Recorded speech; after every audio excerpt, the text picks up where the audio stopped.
What's up, all my gamers out there? Let me hear you say level up. Nice. Now, in case you missed it, we've been up here for 4 whole weeks trying to beat this game called Joshua, a video game based off of Joshua in the Bible. Yeah, and actually lightning struck our treehouse and zapped Mr. Elijah into the video game.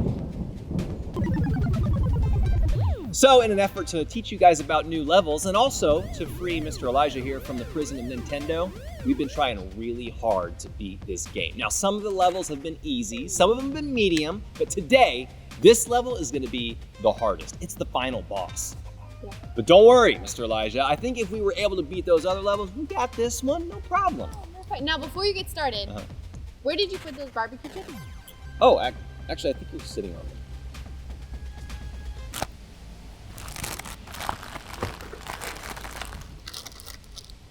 Oh, man, they're all tiny, crunched up. I hate that. I'm gonna go get some cheesy puffs. Good luck. Thanks. Boys and girls, I've been thinking about the story of Joshua and I realized the whole thing is about going from easy to medium to hard. I mean, think about it. In the first level of our story, all Joshua had to do was give a good report to Moses about the promised land. Now, did he make the right choice? Yep. And it wasn't totally easy, but it was a lot easier than the challenges he would have to face next. Next, he would have to lead Israel. And he would have to learn how to use the extra lives God gave him, like Rahab the Canaanite. He would also have to use God's strength instead of his own for the power-ups he needed, like stopping the Jordan River so all of Israel could go across.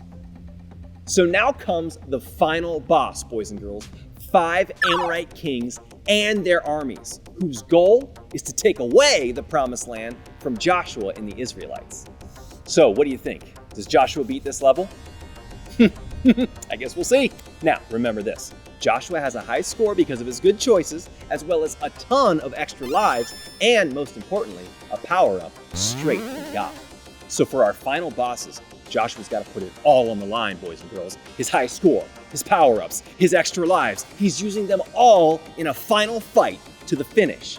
And as he's fighting these 5 armies, boys and girls, Joshua realizes he needs more time to wear these armies down. And so he does the only thing he knows how to do. He turns to God. Can you do that with me? He turns to God.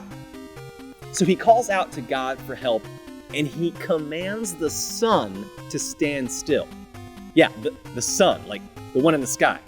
Have you ever told the sun what to do? Me either. But you know what? We're gonna start right now. I want everybody to look up at the ceiling and say, "Sun, stand still!" Yeah. Now that is one crazy prayer request, boys and girls. Do you think it'll work? Oh yeah. Oh yeah. That's exactly what happened. God made the sun stand still, and that day went on and on and on and on and on and on and on until all 5 of those armies got so tired and so exhausted that Joshua and the Israelites overpowered them all. And they took back the promised land for good. Yeah!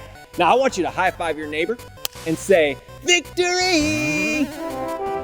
Yeah, that was amazing. Now, if you were to ask me, how would Joshua defeat the final boss? The last thing in the whole world I would say is that he asked the sun to stand still. But Joshua had this secret weapon, boys and girls, and that secret weapon was called his faith.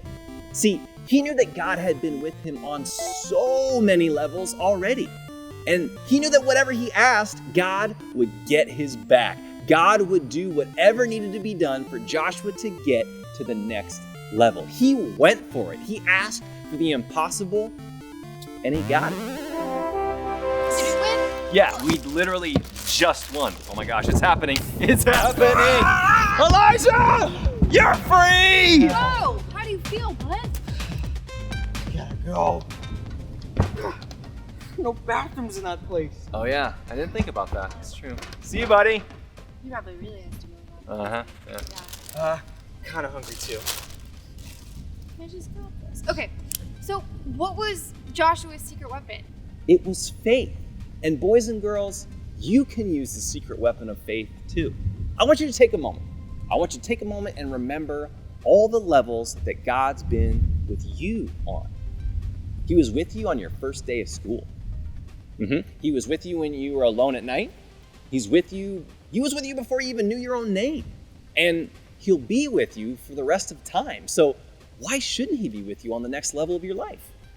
Now that level might be school, it might be lots of homework, it might be trying to be respectful to your mom and dad, or trying to be a little more patient and nicer with your brother or sister. Whatever that level is, God is right there with you. He's with you on so many levels.